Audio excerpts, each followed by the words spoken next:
Our big story on the show this week on India Ascends, the India-US trade deal, a pact that's been in the offing for some time, but really picked up pace after the April 2nd tariff bombshell that Donald Trump hit the world with. But by all accounts, it is likely to be a mini deal. That's what many are expecting. Unlikely to be a full-blown agreement, which may take more time and more negotiations. Now let's decode that.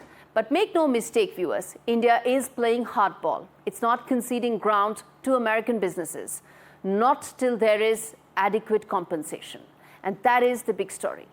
US has been pushing its agriculture and dairy products to promote its farmers.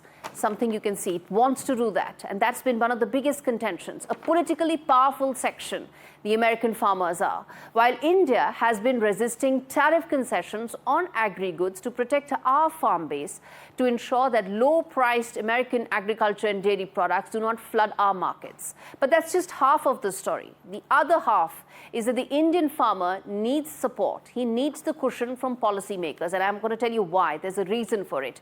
Look at the difference that exists between the Indian farmer and the American farmer. The average Indian farm is about a little over 1 hectare. Now compare that to America, which is about 185 to 187 hectares. That's the difference. Now the herd size, that's also about 100 times more, 2 to 3, 4 farm animals on an average farm in India as compared to hundreds in the US.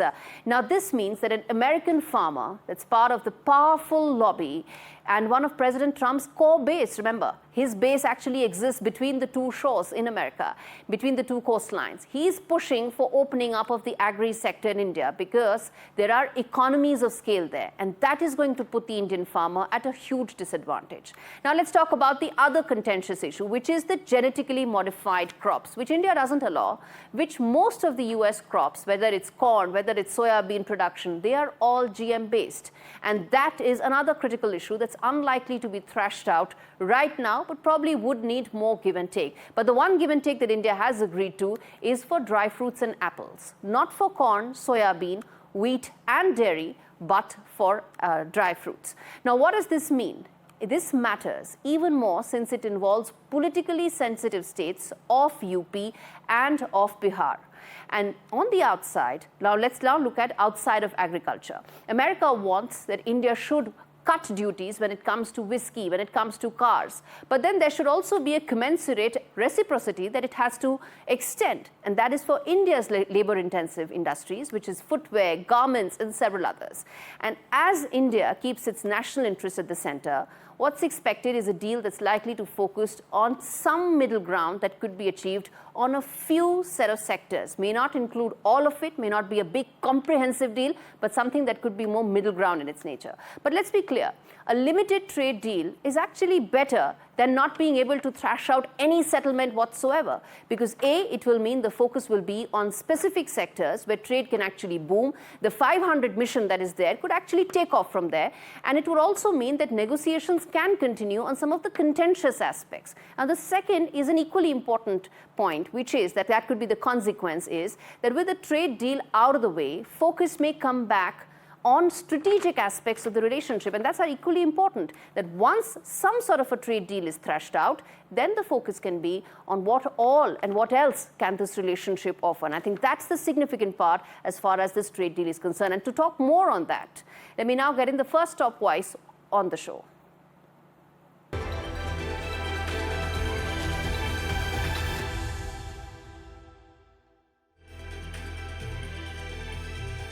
The Indo-US Chamber of Commerce Secretary joining us, which is President Mr. A. Shekhar joining us.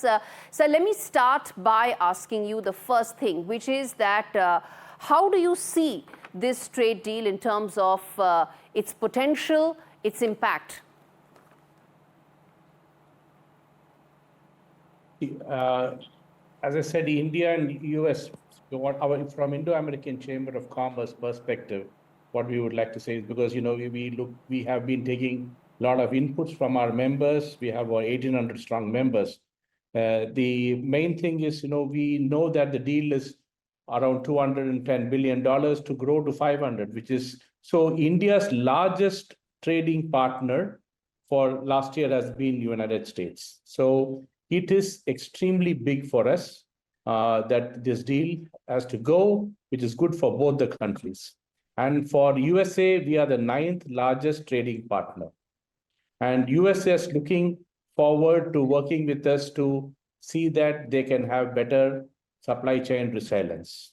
Whenever the trade volumes are going to increase, it definitely means it's a gain for us, for both the countries. So that itself is a first testament to show that there is going to be gains for us for this type of a trade deal, because the US is the largest consumption country in the world. And it's one of the biggest markets to which we can address. And we have certain strengths, like, one of the things is we have very high engineering goods, textiles, in bulk pharma drugs, and also, we have so many areas in which we'll be able to work with them, which would be beneficial for us. And similarly for United States, see, this is one of the largest democratic country on the other side, with whom there is a growing middle class, which is growing in bigger in size, where the consumption, personal consumption, is likely to grow, which would also be a good market for United States also to look at us. So it's a sort of a win-win on both ends, which is what is there. All right. Then, Mr. Shekhar, let me ask you this, and that's at the crux of how one views this trade deal, which is it better to have a limited trade deal, get it out of the way, rather than to keep having long, drawn negotiations over a comprehensive trade pact that may actually take longer because there are political interests at stake as well? Yes, agriculture and dairy products are, one of the things is both they are politically sensitive is one. Not only that, what is most needed is that, see, we have to understand that the Indian agriculture is all on, small farmers, an average size of about 2.5 acres. Whereas the American ones are all in the numbers which could be, say, 1,000 times of the size or so. So, and that makes a big difference. So naturally, it is not a level playing field when it comes to that. Similarly, when you look at the dairy, see, we work on a very a large cooperative systems, and there are multitudes of sources on which, and smaller ones which are there. So these are naturally, it's not a very clear level playing one. So every government will have to see what is right for them. And it's not only that, but US can offer many other things. We have a lot of energy requirements, which US can definitely help us. And I think that should also be there. We will definitely have some amount of more of agricultural products which may come in. What is more worrying us is that we are to ensure that we have a sort of a stricter quota on anything to do with genetically modified products. Okay. So those are of ones which probably our country would take a lot of care to see that we don't disrupt the chain which is right now operating. Basically, we will have a larger strength, because the one is that I can offer you a big manufacturing talent pool, which can provide you the products as an alternative. Of course, we would be looking at, higher end of engineering side is where we would be really fitting in. Because if you look at China's manufacturing base or capability is so large. They almost have a capacity which could even service the world a few times over. So you don't stand there. So we definitely need a sort of a tariff advantage between those countries, which will be a real fair one. And at the same time, we can provide you with, once we get some better manufacturing technologies and other things from the US, which US can offer, they would be able to get certain products and services at which would be advantageous to them.